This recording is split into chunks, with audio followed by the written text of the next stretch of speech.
ओम हरि ओम।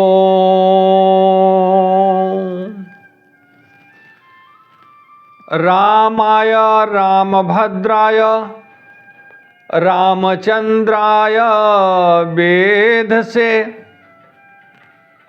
रघुनाथाय नाथाय सीताया पतये नमः। रामं रामानुजं सीतां भरतं भरतानुजं सुग्रीवं वायुसूनुं च प्रणमामि पुनः पुनः। नीलाम्बुजश्यामलकोमलांगं सीतासमारोपितवामभागं पाणौ महासायकचारुचापं नमामि रामं रघुवंशनाथम्। अतुलितबलधामं हेमशैलाभदेहं दनुजवनकृशानुज्ञानिनामाग्रगण्यं सकलगुणनिधानं वानराणामधीशं रघुपतिप्रियभक्तं वातजातं नमामि। मनोजवं मारुततुल्यवेगं जितेन्द्रियं बोधिमतां वरिष्ठं वातात्मजं वानरयूथमुख्यं श्रीरामदूतं शरणं प्रपद्ये।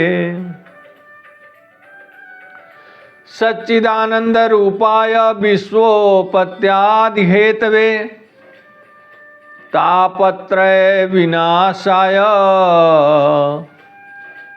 श्रीकृष्णाय वयं नुमः। नारायणं नमस्कृत्य नरं चैव नरोत्तमं देवी सरस्वती व्यासं ततो जयमुदीरयेत्। सियावर रामचंद्र की जय। श्री सीता रामचंद्र भगवान की जय। पवन सुत हनुमान की जय। वृंदावन बिहारी लाल की जय। श्री राधा रानी की जय। श्री ललिता सखी की जय। महात्मा लाला बाबू की जय। सब भक्तन की जय। सब संतन की जय। सियावर रामचंद्र की जय। आज हम सभी लोग अखिल ब्रह्मांड नायक भगवान सीता रामचंद्र भगवान के गुण और महिमा का श्रवण करने के लिए यहाँ एकत्रित हुए हैं। भगवान की महिमा जो है उसके स्वभाव और प्रभाव के गुणगान करने से भगवान की महिमा जानने को मिलता है। आज हम वाल्मीकि जी द्वारा रचित रामायण महाकाव्य का श्रवण करेंगे। वाल्मीकि जी ने भगवान रामचंद्र के चरित्र को उस समय लिखा जब भगवान रामचंद्र इस पृथ्वी पे मौजूद थे, जब उन्होंने रावण का वध कर लिया था, और रावण के वध करने के पश्चात वह अयोध्या के राजा रामचंद्र वहां के राजा थे, अयोध्या के राजा थे। उस समय नारद जी महर्षि वाल्मीकि के पास आते हैं। तो नारद जी और महर्षि वाल्मीकि आपस में बैठ करके सत्संग कर रहे हैं। महर्षि वाल्मीकि कहते हैं कि हे महाप्राग महामुनि नारद जी, मैं जानना चाहता हूं कि इस समय पृथ्वी पे सबसे बड़ा धर्मशील, धर्मवान, वीर्यवान, जितेंद्रिय, जो अपने इंद्रियों को अपने मन में अपने वश में करने वाला, अपने मन को काबू में रखने वाला, इस पृथ्वी पे पुरुषों में उत्तम, पुरुषों में सर्वोत्तम वह कौन है जो इस समय इस पृथ्वी पे, आप तो सर्वज्ञ ज्ञाता हैं, इस पृथ्वी का पूरा विचरण करते हैं, तो इस पृथ्वी पे इस समय ऐसा कौन सा पुरुष है जिसके अंदर सदाचार, धर्म का ज्ञाता हो, धर्म का पालन करने वाला हो, धर्मशील हो, धर्मवान हो, वीर्यवान हो, जितेंद्रिय हो, अपने सारी इंद्रियों को काबू में रखने वाला हो, ऐसा कौन सा पुरुष है, वो कौन सा उत्तम पुरुष है, कौन सा पुरुषोत्तम है? तो नारद जी कहते हैं कि हे महर्षि, इस समय पृथ्वी पे अगर इन सारे गुणों को धारण किए हुए कोई व्यक्ति है, कोई पुरुष है, तो वह इक्ष्वाकु वंश में जन्म लिए हुए, इक्ष्वाकु कुल में जिन्होंने जन्म लिया है वह श्री राम है। ये सारा जो आपने जो पुरुषों के अंदर सदाचार और गुणों का वर्णन आपने किया, वो सारे सदाचार और गुण अगर किसी के अंदर मौजूद हैं तो इक्ष्वाकु कुल में जन्मे हुए श्री राम हैं। श्री राम दूसरों का परोपकार करने वाले हैं, श्री राम दूसरों का मन जीतने वाले हैं, श्री राम एक वीर पुरुष हैं, वीर्यवान पुरुष हैं। उनके समान इस पूरे पृथ्वी पे कोई वीर नहीं है। और नारद जी वाल्मीकि जी को श्री राम के जन्म से लेकर रावण के वध तक की कथा सुनाते हैं। वाल्मीकि जी उसको बहुत ध्यान से सुनते हैं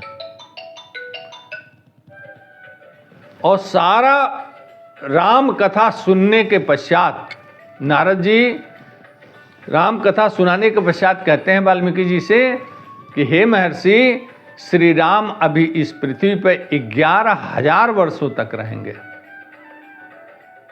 और उनके राज्य में कोई ना कोई दुखी होगा, ना कोई कपटी होगा, ना कोई चोर होगा, ना कोई पापी होगा। इतना सारा राम कथा सुना करके और नारद जी आकाश मार्ग से चले जाते हैं।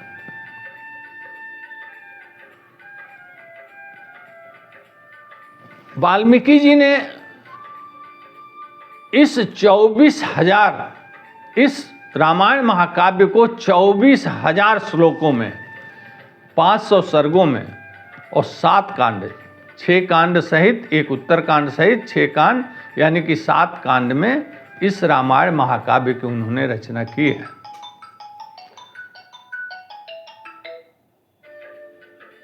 रामायण महाकाव्य जो 500 सर्गों में है, उसके पहले रामायण का 5 सर्गों में महात्म्य भी लिखा हुआ है।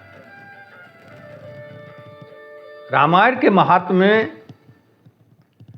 5 सर्ग हैं, जिसमें पहला सर्ग कलयुग का प्रभाव है और दूसरा सर्ग में ब्राह्मण सुदास की कथा है ब्राह्मण सुदास की कथा का वर्णन इस प्रकार आता है कि सूत जी महाराज, ऋषि सूत जी एक जगह सभा कर रहे हैं और उनके सामने हजारों ऋषि बैठे हुए हैं, ऋषि मुनि सत्संग करने वाले लोग बैठे हुए हैं। तो सब ऋषि मुनि मिल करके पूछते हैं सूत जी से कि हे महर्षि, हे महाभाग, कृपया बताने का कष्ट करें कि हमारे जो पाप हैं वह किस प्रकार कटेंगे। किसी भी पाप का नाश, महापाप का नाश कैसे होगा। तो सूत जी कहते हैं कि हे ऋषियों, मैं इसका उत्तर आप लोगों को देने के लिए मैं नारद जी और सनकाद ऋषि के बीच जो वार्ता हुई मैं उसका वर्णन करता हूं। इस वर्णन को सुन करके आपको रामायण महाकाव्य की महात्म्य जानने को मिलेगा। सूत जी कहते हैं कि एक बार की बात है कि सनकाद ऋषि ब्रह्मा जी की सभा में ब्रह्मा जी को सुनने के लिए मेरु पर्वत पर गए हुए थे। और जब मेरु पर्वत से वह लौट रहे थे तो रास्ते में गंगा जी थी और सनकाद ऋषि आपस में बात करते हैं कि वह पावन पुण्य सलीला गंगा जी जो भगवान विष्णु के चरणों से निकलती हैं, उस गंगा जी में हमें स्नान करना चाहिए। अभी वो स्नान करने की तैयारी कर ही रहे थे, तब तक सामने से नारद जी आ जाते हैं। नारद जी को प्रणाम करके और सनकाद ऋषियों ने कहा कि हे प्राज्ञ नारद जी, हम आपसे रामायण काव्य की हम आपसे जानना चाहते हैं। सनकाद ऋषियों ने नारद जी से कहा कि हम आपसे जानना चाहते हैं कि महापाप का नाश अगर करना हो तो कैसे होगा। अगर कोई पापी व्यक्ति है तो उसके महापाप का नाश कैसे होगा। तो नारद जी कहते हैं कि देखिए, रामायण महाकाव्य ऐसा है, रामायण ऐसा है जिसकी कथा सुनने से अगर प्रतिदिन कोई व्यक्ति अपने घर में रामायण की कथा कहता और सुनता है तो रामायण की कथा सुनने से 100 गंगा के स्नान के बराबर पुण्य मिलता है और उस रामायण सुनने से उसके सारे पाप भाग जाते हैं। एक मच्छरम पुंसा महापातक नाशनम। रामायण की एक एक अक्षर जो है वह महापाप का नाश करने वाला है, महापातक का नाश करेगा। तो नारद जी कहते हैं कि सनकाद ऋषियों सुनो, मैं रामायण का महात्म्य सुनाता हूं। एक बार की बात है कि गंगा नदी के तट पे गौतम ऋषि अपना आश्रम बना करके रहा करते थे, जो बहुत बड़े वेद पाठी थे, वह वेदों के ज्ञाता थे और सारे शास्त्र पुराण के शास्त्रों के बहुत बड़े वह ज्ञाता थे। गौतम ऋषि बहुत बड़े महर्षि थे। एक उनके आश्रम में उनका शिष्य रहता था जिसका नाम था सुदास।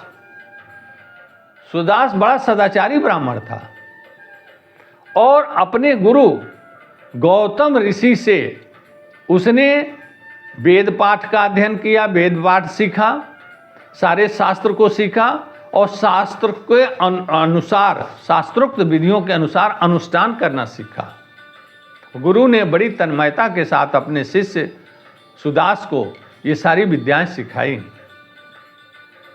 एक दिन वह सुदास नामक ब्राह्मण भगवान शिव की आराधना कर रहा था और भगवान शिव की आराधना बड़ी तन्मयता के साथ कर रहा था। शास्त्रोक्त विधियों के अनुसार अनुष्ठान करके कर रहा था। और वह उसमें इतना तल्लीन होकर कर रहा था कि जब वह भगवान शिव की आराधना कर रहा था, उसी समय उसके गुरु गौतम ऋषि वहां आए। गौतम ऋषि के आने पर उसने उठ करके और प्रणाम नहीं किया। तो गौतम ऋषि ने, चूंकि वह एक वेद पाठी विनयशील व्यक्ति थे, विनयशील ऋषि महर्षि थे, तो अपने विनम्र होने, विद्वान और विनम्र होने के कारण उन्होंने उसको कुछ नहीं, अपने शिष्य को कुछ नहीं कहा। उन्होंने ऐसा माना कि भगवान शिव की आराधना में यह तल्लीन है, इसलिए मुझे उठ करके इसने प्रणाम नहीं किया। लेकिन भगवान शिव को इस बात से क्रोध आ गया और भगवान शिव प्रकट हुए और भगवान शिव ने उस ब्राह्मण सुदास को श्राप दे दिया।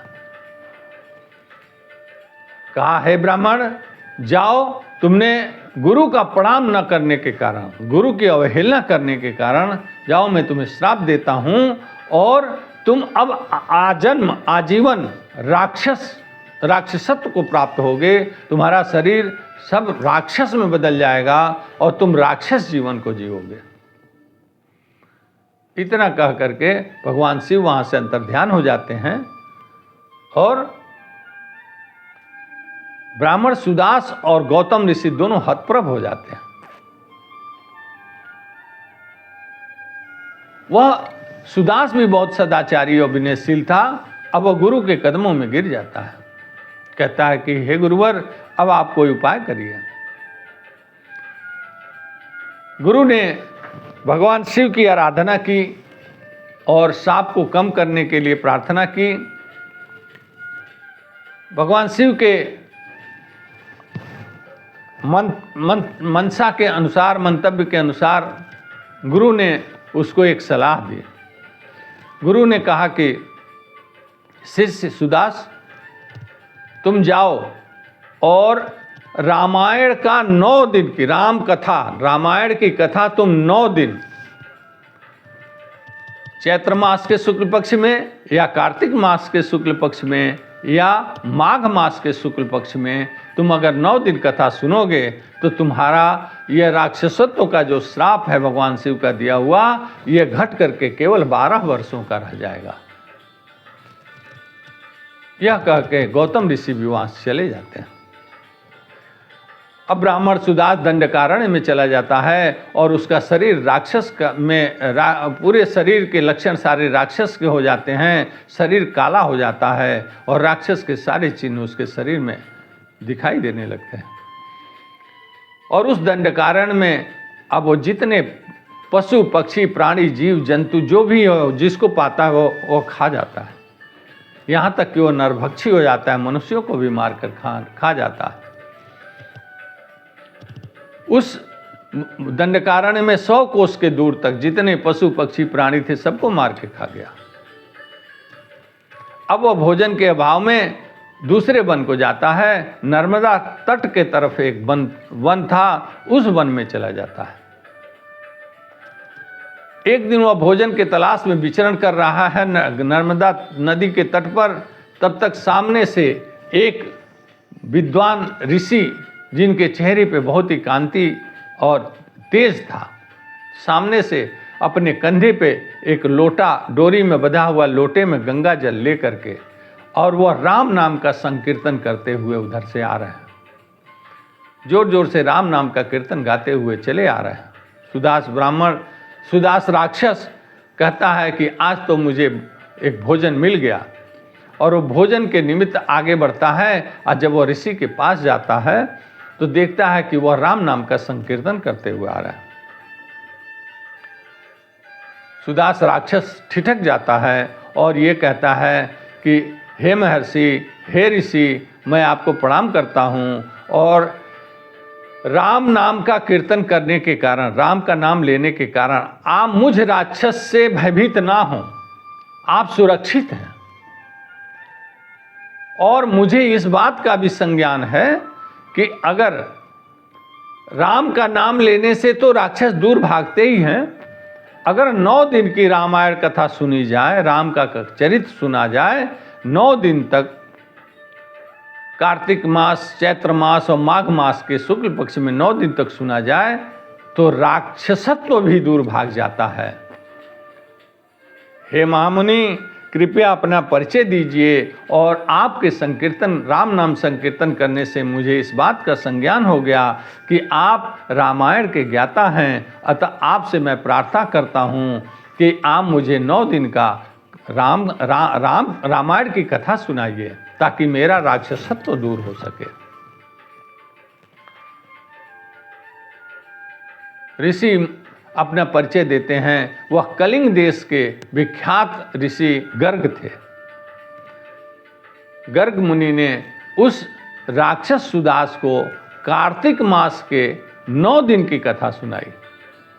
कार्तिक मास के शुक्ल पक्ष में 9 दिन की कथा सुनाई, जिससे उस राक्षस सुदास का जो राक्षसत्व था वह दूर हो गया और एक कुलीन ब्राह्मण के रूप में, तेज कांतिवान एक दिव्य ब्राह्मण के रूप में उसका शरीर तब्दील हो गया।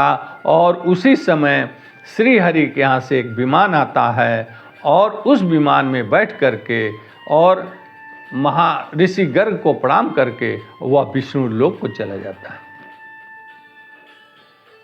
नारद जी सनकादिक ऋषियों से कहते हैं कि रामायण की कथा सुनने का यह महात्म्य है कि एक राक्षस को विष्णु लोक प्राप्त हो जाता है। अतः हे ऋषियों, रामायण की कथा प्रतिदिन सुननी चाहिए। अगर प्रतिदिन न सुन पाएं तो इस 3 मास के शुक्ल पक्ष में अवश्य सुनना चाहिए। ऊर्जे मासे शीते पक्षे चैत्रे च द्विजसत्तमा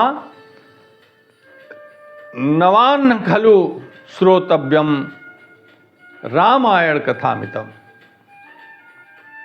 यानी कि कार्तिक, माघ और चैत्र मास के शुक्ल पक्ष में अवश्य सुनना चाहिए। आज यह जो हम लोग कथा कह रहे हैं, यह इस समय चैत्र मास चल रहा है और चैत्र मास का शुक्ल पक्ष प्रारंभ हो गया। इस प्रकार से नारद जी ने रामायण की महात्म्य सनकादिक ऋषियों को सुनाई और यह कथा सूत जी ऋषियों को सुना रहे हैं। हजारों हजारों ऋषि सामने बैठे हैं जिनको सूत जी रामायण का महात्म्य सुना रहे हैं। इस प्रकार से सूत जी उन ऋषियों से कहते हैं कि हे ऋषियों, प्रतिदिन रामायण कथा सुननी और कहनी चाहिए। अतः आप लोग जाइए और रामायण की कथा सुनिए। अगर आपको पाप से बचना है, एक एक मच्छरम पुंसा महापातक नाशनम, रामायण का एक एक अक्षर महापातक को दूर करने वाला है, महापाप का नाश करने वाला है।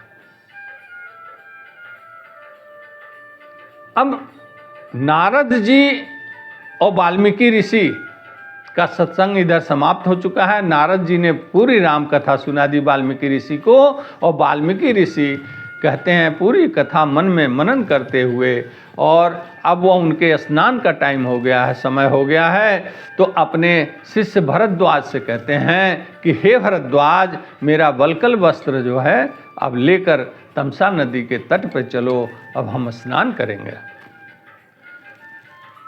तमसा नदी के तट पर जाकर कहते हैं शिष्य भारद्वाज, ये देखो कितना सुंदर मनोरम घाट है, यहाँ कीचड़ लेस मात्र भी नहीं है, जरा भी कीचड़ नहीं है, बहुत सुंदर घाट है। और गंगा नदी से थोड़ी दूर पे तमसा नदी के यह घाट पे यह बड़ा मनोरम घाट है, बहुत सुंदर घाट है।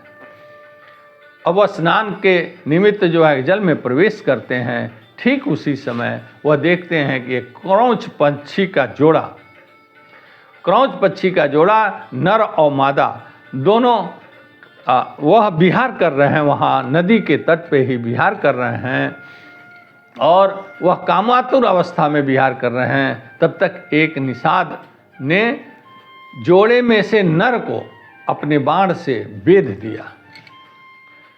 नर वहाँ छटपटा करके गिर जाता है और मादा जो है चित्कार कर उठती है। महर्षि वाल्मीकि को दया आ जाती है और उनका हृदय एकदम द्रवित हो जाता है, मर्माहत हो जाते हैं और उनके मुंह से काव्य फूट पड़ता है। माँ निषाद प्रतिष्ठाम त्वम गम शाश्वती समा। वह निषाद को कहते हैं कि तुमने यह काम ठीक नहीं किया। कामातुर पक्षी के जोड़ों में उनको तुमने एक को वेध दिया। निषाद जा, तेरी भी ऐसी ही दशा होगी। यह कहकर वह बड़े द्रवित होकर के, दुखी होकर के वहाँ से स्नान करके लौटते हैं और अपने आश्रम में आते हैं। अब रामायण जो वह मनन करते हुए, नारद जी द्वारा सुनाए गए रामायण का मनन करते हुए नदी तक गए थे। अब वह नदी से जब आश्रम को लौटे तो क्रोंच पक्षी के वध का मर्माहत जो दृश्य था वह उनके मन में चल रहा था और काव्य फूट पड़ा था।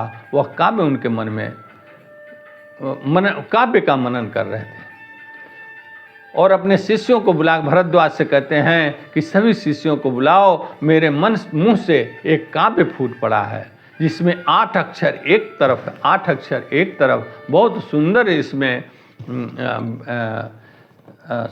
इसके जो अक्षर बैठे हुए हैं 8-8 अक्षर। तो यह तो एक काव्य मेरे मुंह से निकल गया है, क्यों न इस काव्य को हम लोग आगे बढ़ाएं, इसको गाएं और इसी तरह काव्य की और रचना करें। तब तक अचानक ब्रह्मा जी प्रकट हो जाते हैं। ब्रह्मा जी महर्षि वाल्मीकि के आश्रम में आते हैं।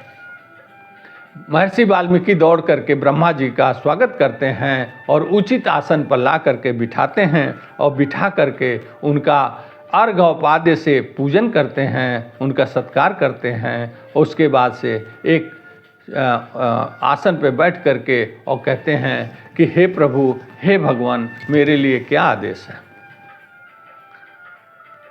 ब्रह्मा जी कहते हैं कि वाल्मीकि, मैं तुम्हारे पास इस आशय से आया हूँ कि जो कथा नारद जी ने तुम्हें सुनाई है, उस कथा का वर्णन, उस कथा की रचना अब तुमको काव्य रूप में करनी है। वाल्मीकि जी कहते हैं कि हे प्रभु, हे ब्रह्मा जी, मैं अभी नदी के तट पे गया था और वहाँ पे क्रोंच पक्षी का वध हुआ और मेरे मुंह से काव्य फूट गया। वही काव्य मेरे मन में अभी भी चल रहा है। आप सामने बैठे हैं लेकिन वही काव्य और वही दृश्य मेरे मन में चल रहा है। तो ब्रह्मा जी मुस्कुरा करके बोले, हंसते हुए कहा कि वाल्मीकि, वह जो काव्य फूटा है तुम्हारे मन से, मुख से, वह मेरी कृपा से फूटा है और तुम्हें उसी काव्य स्वरूप में रामायण की रचना करनी होगी। और वाल्मीकि, याद रखो, तुम ऐसा काव्य की रचना करने जा रहे हो, करोगे जब तक इस पृथ्वी पे नदियां और पर्वत रहेंगे तब तक वह रामायण महाकाव्य रहेगा। और रामायण नाम से तुम महाकाव्य का रचना करोगे जिसमें राम का चरित्र होगा, राम के चरित्र का वर्णन होगा जो नारद जी ने तुम्हें सुनाई है। महर्षि वाल्मीकि उससे हाथ जोड़ करके ब्रह्मा जी के सम्मुख स्वीकार करते हैं कि ठीक है प्रभु, मैं उसी काव्य की रचना में मैं रामायण की रचना करूंगा। उसी तरीके से जिस तरह काव्य मेरे मुंह से फूटा है, उसी काव्य को के संरचना में मैं पूरी रामायण की रचना करूंगा। लेकिन एक दो संशय मन का अपना रखते हैं ब्रह्मा जी के सामने कि मैंने, नारद जी ने जो कथा मुझे सुनाई है उसके कई जो पहलू हैं, कई जो अंश हैं, उस दृश्य को मैंने तो देखा नहीं है। तो ब्रह्मा जी कहते हैं, एवमस्तु, मेरी कृपा से तुमको सब कुछ दिखाई देगा। जिस दृश्य को तुम देखना चाहोगे तुम्हें साक्षात दिखाई देगा। वह तुमको ऐसे दिखाई देगा जैसे वहाँ तुम स्वयं मौजूद हो।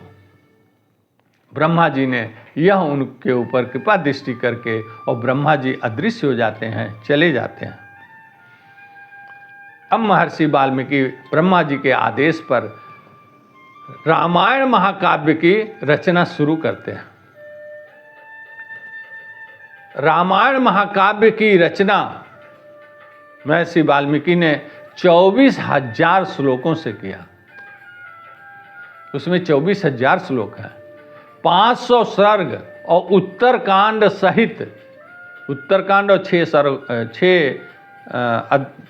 कांड सहित 7 कांडों में उन्होंने रचना की। और अब रचना करते समय ब्रह्मा जी की कृपा दृष्टि के कारण ब्रह्मा जी ने उनको अनुसंधान अन्वेषण करने की शक्ति देकर गए। तो महर्षि वाल्मीकि अब अन्वेषण करते हैं, अनुसंधान करते हैं और वह समाधि योग में चले जाते हैं।